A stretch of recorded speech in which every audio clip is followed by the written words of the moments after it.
Welcome to The Explainer. In a world where digital connections can feel so fleeting, today we're going to dive into how two people navigated the absolute highest highs and the most devastating lows of life together.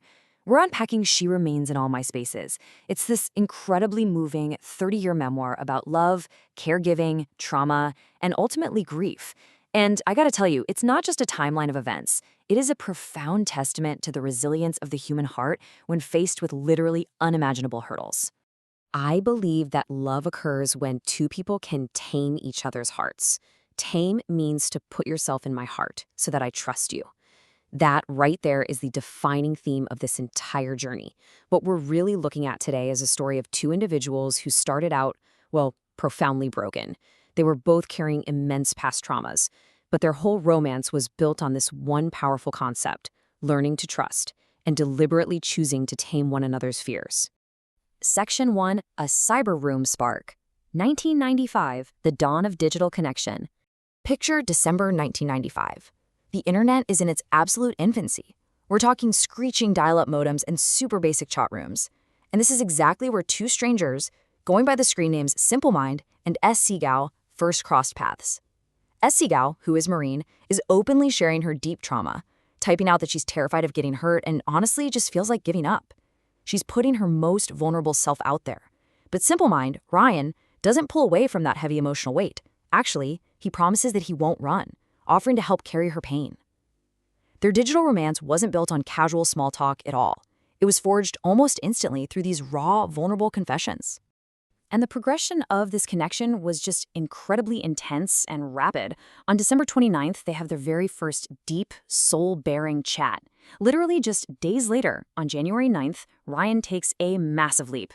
He types, "I love you" in Armenian, "Yez kez surumem," specifically to honor her heritage. Just think about that. A 404-mile digital distance entirely collapsed into an emotional, physical embrace at the Burbank airport in less than 2 months. Section 2. Merging Two Kingdoms, Armenian Heritage and the California Mutt.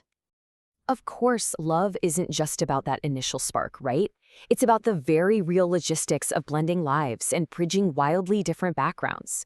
Maureen came from a proud, deeply rooted Armenian lineage. Her family had actually survived genocide and fled bombs falling on their home in Lebanon just to reach America. Her life was completely steeped in ancient tradition and really strong family expectations. Ryan, on the other hand, he describes himself as a California mutt. He was escaping a broken home, a Vietnam veteran stepfather, and his own severe battles with PTSD.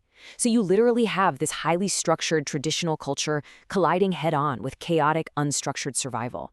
So how do you bridge a cultural gap that massive? Well, they turned to the Kosk Cap. That's a traditional Armenian ceremony where the families formally meet.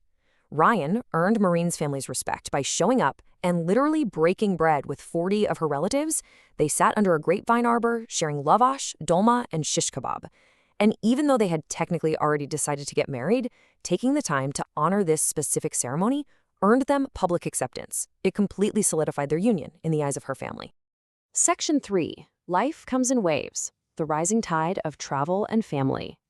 Throughout her life, Maureen used this really beautiful, reoccurring metaphor. She believed that life comes in waves. After the heavy foundational work of their early relationship, the pacing really shifts for them. They entered this rising, energetic tide of global travel and family building. The beautiful hand-drawn sketches she made documenting their adventures, from the Eiffel Tower in Paris to Christ the Redeemer in Rio de Janeiro, perfectly capture the unburdened joy and the expansive freedom of their traveling years. This was absolutely their time of riding the high wave, exploring the world side by side. But as we know, building a family can be its own monumental wave to conquer.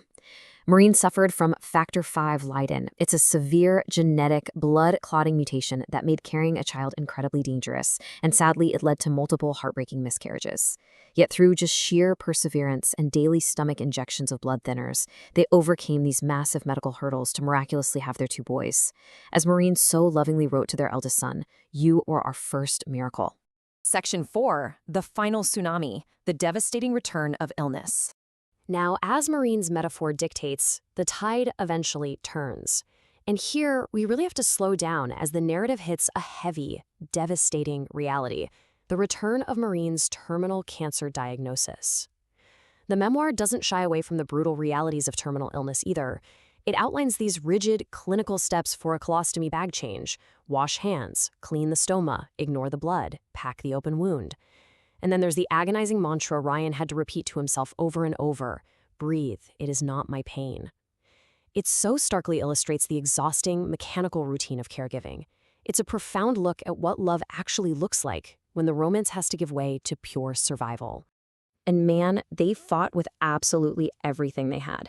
Alongside all the intense medical treatments, they implemented these desperate daily nutritional regimens to try and fight the cancer spread.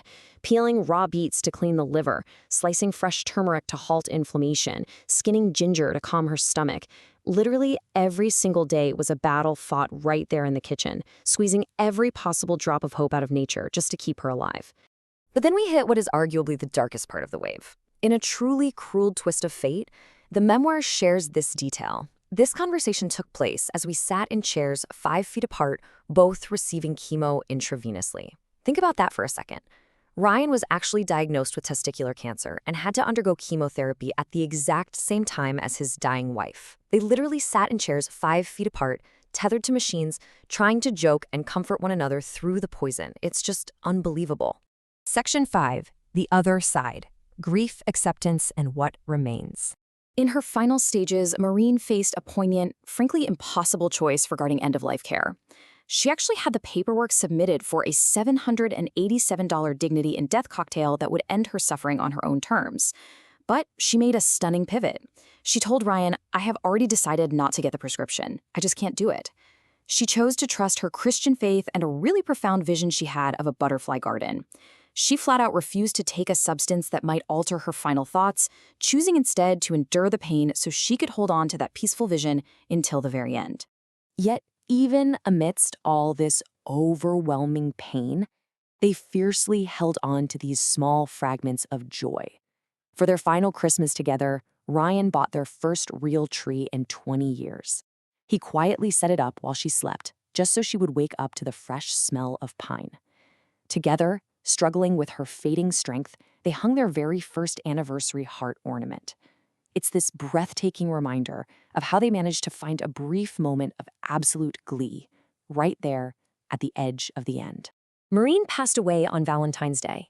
It's a powerful, lingering reminder that while a physical presence absolutely fades, the love, that complete taming of a heart we talked about at the start, truly remains in all our spaces. So, after taking in this incredible 30-year journey, we're left to wonder alongside Ryan.